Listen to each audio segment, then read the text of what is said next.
안녕하세요. 몰기지 브로커 케빈입니다. 영상을 시청하시는 모든 분들 좋아요와 구독도 부탁드립니다. 자, 오늘은 사실 좀 어려운 이야기 또는 복잡한 이야기를 좀 하려고 합니다. 그래서 좀 자료도 좀 준비하고 저의 생각도 좀 정리하는 시간이 있었는데요. 시작하기에 앞서서 제가 영상을 올릴 때마다 또 영상을 봐주시고 또 팔로우업 해주시는 분들의 대부분이 캐나다에서 집을 구매하고 몰기지를 받고자 하는 바이어들일 겁니다. 자, 하지만 그 집을 사기 위해서 또는 해외에서 캐나다나 뭐 밴쿠버로 이주를 준비하시는 분들 모두에게도 해당될 아주 중요한 내용인데요. 우리가 한국인으로서 또는 캐나다에서 집을 구매할 때 만약 내가 다운페이나 현금이나 이런 것들이 한국에서 와야 되거나 미국에서 와야 되거나 이런 환율적인 변동, 리스크가 있는 상황에서 집을 구매하는 분들이라면 오늘 제가 준비한 자료가 꽤 큰 도움이 될 것 같습니다.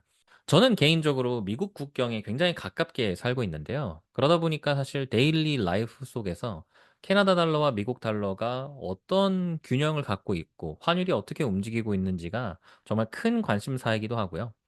또 주말에 정말 가깝게 미국 갈 수 있다 보니까 환율이 변동되는 게 막 몸으로 느껴집니다. 지금 현재 시점에서는 사실 캠블과 미국에 대한 환율이 굉장히 무너져 있는 구조기 때문에 미국에 가서 굳이 돈을 써야 될 그 리즌이 전혀 없지만 또 과거에는 캐나다 달러가 굉장히 강세였던 구간도 있거든요.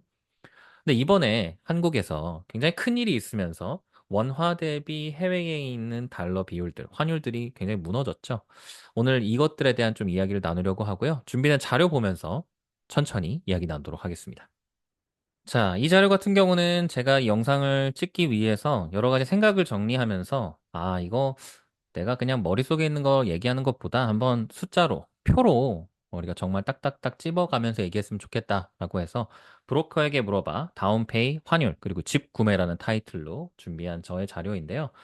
일단 오늘 이야기 나누고 싶은 큰 부분은 네 가지입니다. 일단 2024년도 12월, 지금 현재 촬영을 하고 있는 시점에 어떠한 환율 관련된 이슈가 있는지, 그리고 원화 대비 캐나다의 다운페이가 어떤 상관관계를 갖고 있고, 또 만약에 어떤 특정 환율로 집을 구매한다면 뭐가 바뀌는지, 그리고 다운페이와 환율에 굿 리즌이던 배드 리즌이던 어떤 변동이 있다면 과연 내가 집을 살 수 있는 이 구매 가격, 바잉 파워에 어떤 영향이 있는지 한번 점검해 보려고 합니다. 자, 일단 이슈를 좀 알아야겠죠. 저는 일단 뭐 정치적인 내용, 뭐 어떤 이런 것들은 좀 빼고요.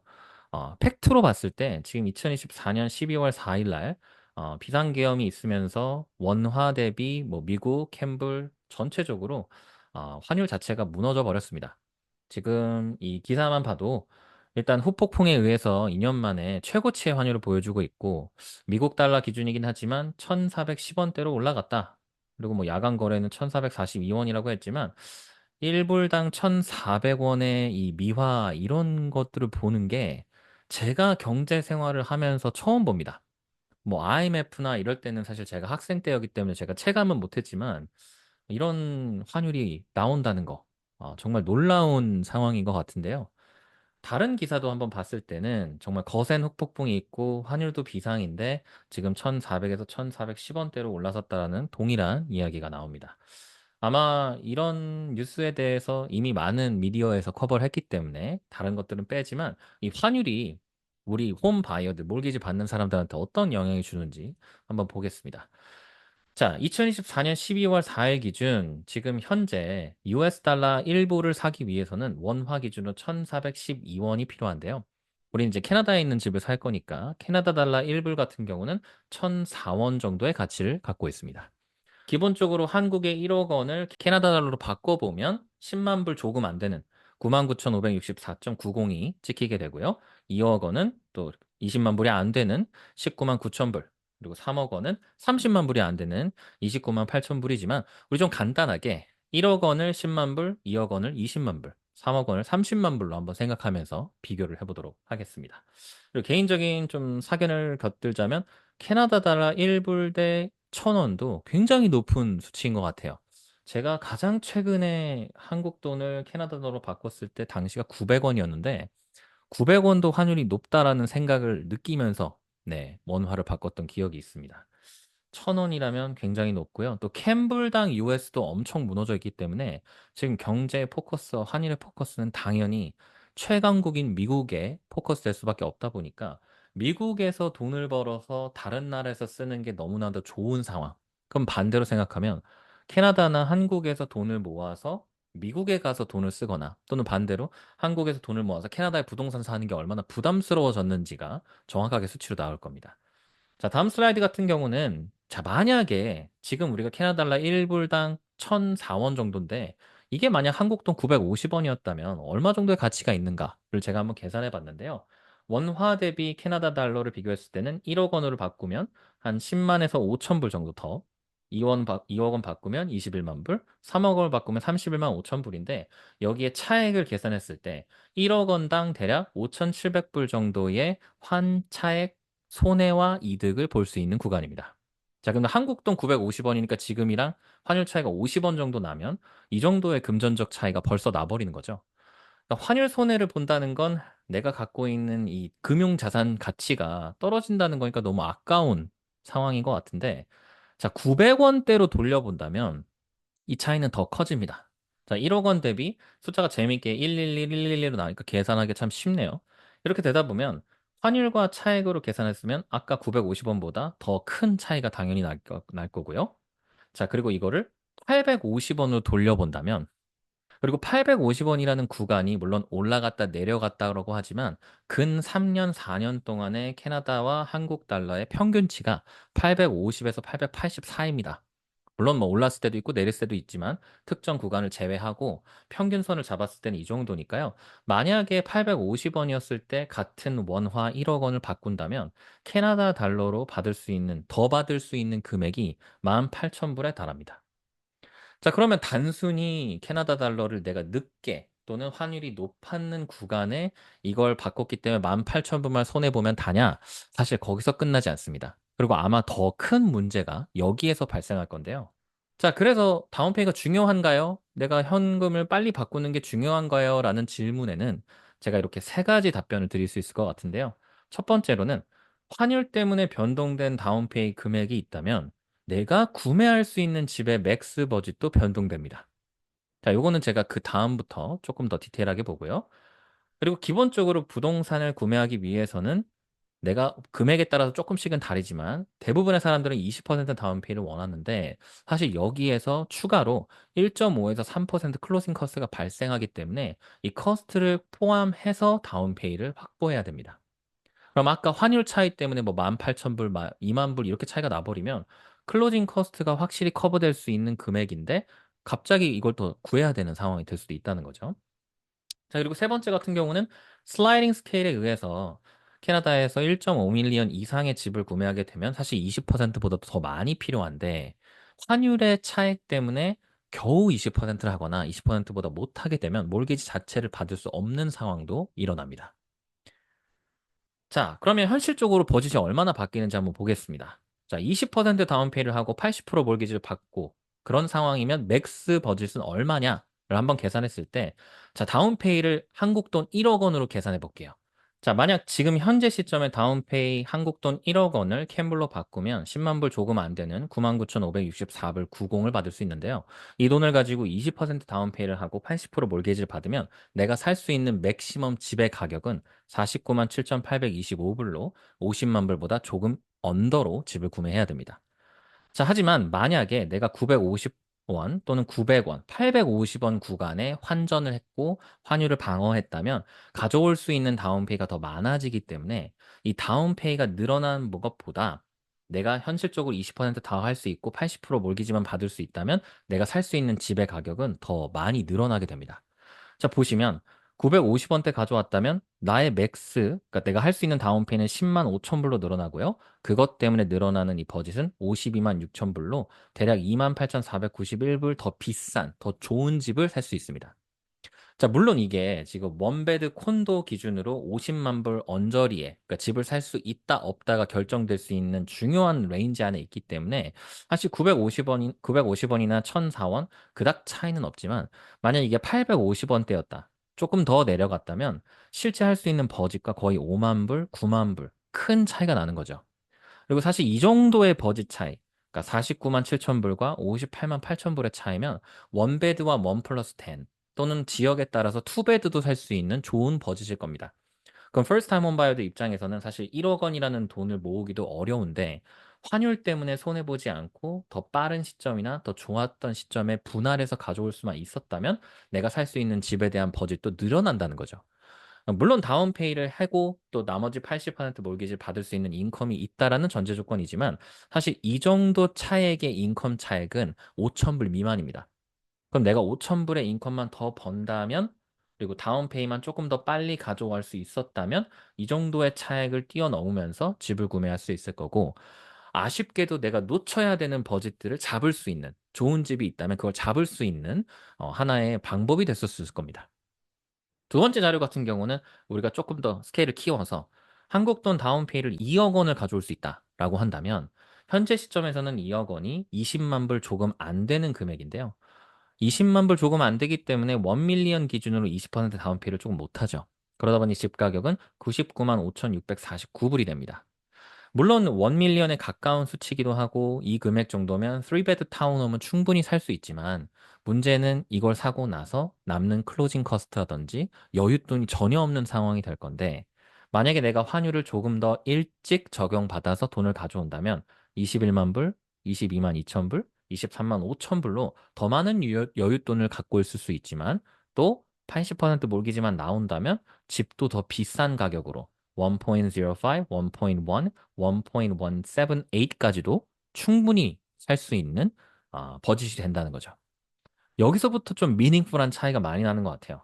이게 1밀리언을 찍을 수 있느냐, 아니면 1.1을 찍을 수 있느냐, 또는 그 이상을 갈 수 있느냐 때문에 타운홈 안에서도 실제 구간을 따져보면 뭐 75만 불, 80만 불 타운홈도 있지만 1밀리언부터 정말 럭셔리한 곳으로 가느냐, 로케이션이 달라지느냐, 학교에 가깝냐에 따라서 정말 천차만별입니다. 그래서 보통 버지팅을 할 때 한 90만 불에서 1.1밀리언 정도면 아주 좋은 타운홈을 살 수 있는데 여기서 조금 더 간다면 뭐 4베드, 5베드룸도 살 수 있고 엔드 유닛도 살 수 있고 더 좋은 로케이션을 살 수 있다 보니까 2억 원의 이 원화 대비 환율이 이렇게 중요한 것 같습니다. 자, 세 번째입니다. 만약 다운페이가 3억 원이라면 어떤 차이가 있을까라고 생각해 보면 두 가지를 먼저 생각해야 되는데요. 첫 번째는 일단 지금 현재 시점에서는 30만 불 조금 언더로 가져와야 되니까 1.5밀리언보다는 조금 더 밑에 구간의 맥스 버짓이 형성이 됩니다. 자, 하지만 이게 덩치가 커지니까 이렇게 스케일이 또 바뀌게 되면 내가 가져올 수 있는 다운페이도 차익이 많이 나고 그로 인해서 할 수 있는 또 살 수 있는 버짓이 큰 차이가 나면서 1.5가 넘어가고 6, 7까지도 갈 수 있지만 차익이 엄청 크죠.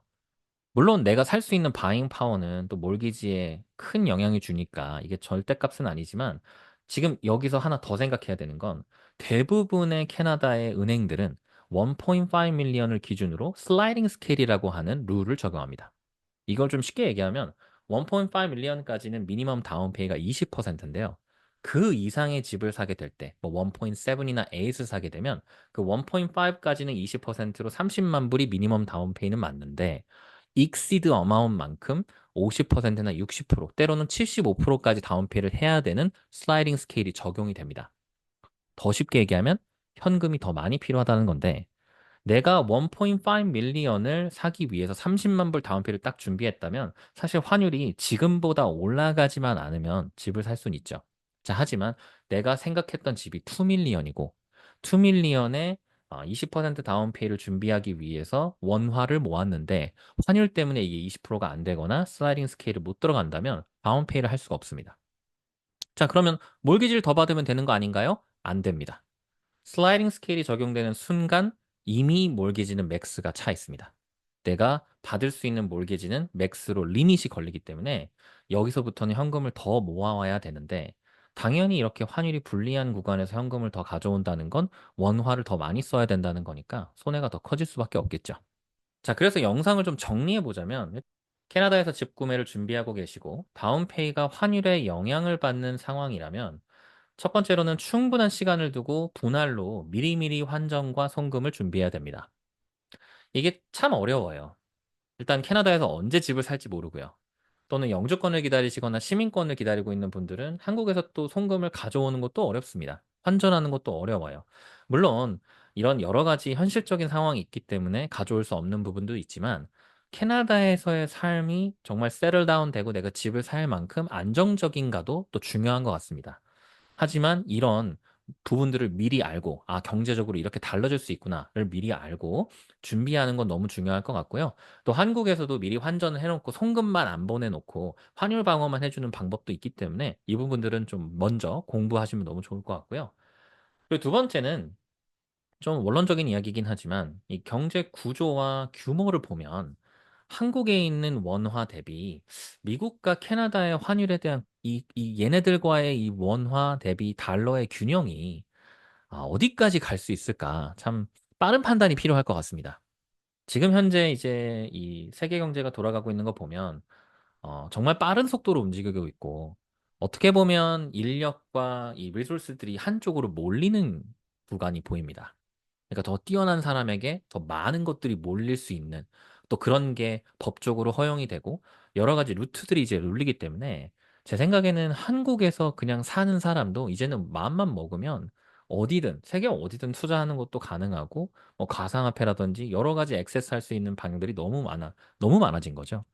그런 것들을 생각하면 내가 갖고 있는 원화에 대한 이 가치가 과연 언제까지 유지가 될 건지, 그리고 이것들을 미국과 캐나다, 좀 상대적으로 경제 구조가 탄탄하고 조금이라도 더 안전한 곳에 빠르게 투자하는 게 더 나을 수도 있다라는 네, 생각입니다. 자, 세 번째 같은 경우는 요건 좀 현실적인 이야기입니다. 집 구매를 20% 또는 영끌을 통해서 하는 것보다 내가 할 수 있는 버짓 안에서 여유 있게 설정하는 게 매우 중요합니다. 자, 아까 같이 다운페이가 환율 때문에 내가 할 수 있는 다운페이가 20%가 됐다가 안 됐다가 이렇게 움직이는 사람이라면 사실 집을 구매하는 그 단계가 내가 이거 사도 되나? 이 가격에 내가 이런 걸 사도 되나도 좀 점검해 봐야 될 것 같아요. 이게 현실적으로 캐나다, 밴쿠버, 토론토의 부동산이 너무 비싸다 보니까 많은 분들이 사고자 하는 집에 대한 기대치가 그렇게 높지 않음에도 일단 가격 설정 자체가 너무 높게 돼 있으니 기본적으로 20%, 50만 불에 20%, 10만 불. 10만 불 모으기도 어려워요. 그러다 보니 이 이야기가 너무 이제 좀 베이그하게 들릴까 좀 걱정은 되지만 여유 있는 버짓 설정을 통해서 이렇게 환율이 움직이고 최악의 상황이 되더라도 클로징 하는데 문제 없게끔 준비하자는 마음에 제가 이렇게 넣어놨고요. 그리고 네 번째 같은 경우는 뭐 프리세일이라든지 아니면 컴플리션이 좀 넉넉하게 남은 매물, 뭐 롱 컴플리션도 리셀 안에 있는데 이런 매물을 구매하게 됐고 그리고 다운페이가 또는 디파짓에 대한 일정이 내년이다, 뭐 내후년이다 이렇게 어떤 미래에 있는 일들로 셋업이 돼 있다면 이런 환율에 대한 리스크는 미리미리 생각을 하고 언제 환전할지 송금할지 미리 준비하는 게 너무 중요할 것 같고요. 특히 지금 영상을 시청하시는 분들 중에 아마 오늘같이 이렇게 환전이나 환율에 대한 리스크가 크게 터질 것을 예상하고 집을 구매하거나 준비하는 분들은 없을 겁니다. 하지만 이걸 지금 우리가 알고 있고 레슨으로 테이크하게 되면 분명히 내가 집을 구매하는 시점에 이런 부분들이 도움이 될 겁니다. 자, 지금까지 정말 많은 이야기를 드렸습니다. 그리고 사실 좀 복잡하고 어렵고 제가 좀 말을 많이 한 것 같아요. 저도 좀 숨이 차고 생각이 많아지는데 이 자료를 준비하고 정리하면서 여러 가지 복잡 미묘한 생각이 들었던 게 저도 이제 시민권도 따고 이민도 하고 뭐 한국에서 군대도 갔다 오고 정말 한국과 캐나다 양쪽 다 정말 균형 있게 살았다라고 생각을 했는데 이 한국에서 이런 일이 일어날 때마다 정말 크게 신경이 쓰여지고 또 우리 손님들이 그거에 영향을 받는 부분들 때문에 참 생각이 많아집니다. 그리고 아마 이 영상을 시청하시는 대부분의 사람들, 뭐 이민자, 영주권 또는 2세로 태어났다 하더라도 우리 모국에서 일어나고 있는 일들, 그리고 특히 그게 경제적으로 나의 이 집 바잉과 몰기지 받는 거에 큰 영향을 준다는 거는 미리 알고 있고 생각해 봐야 될 부분인 것 같습니다. 정치적인 내용이나 이런 느낌들은 다 빼고요. 우리가 집을 구매하고 몰개지를 받는 과정만 생각하더라도 타격이 너무 크고 지금 보시다시피 내가 살 수 있는 버짓에 대한 설정도 달라지지만 어떤 분들은 이미 집 구매를 끝내놨고 다운페이를 가져와야 되는데 그걸 못 맞추는 경우도 생길 겁니다. 이런 부분들이 생긴다면 너무 갑작스럽게 큰 리스크를 안고 가다 보니까 더욱더 먼저 준비하고 미리미리 환전해서 미리미리 송금하고 미리미리 뭐 증여라든지 차용 이런 것들을 다 받아 놓는 게 너무 중요할 것 같고요. 또 이걸 레슨 삼아서 우리가 앞으로 이 집을 구매하고 몰기지 받는 과정에서 이러한 실수 아닌 실수, 사실 방지할 수 있는 그런 부분들은 미리 준비해서 조금이라도 좋은 상황에 집과 또 클로징할 수 있는 분들이었으면 좋겠습니다. 자, 영상이 도움이 되셨다면 좋아요와 구독도 부탁드리고요. 다음번 영상을 통해서 찾아뵙겠습니다. 감사합니다.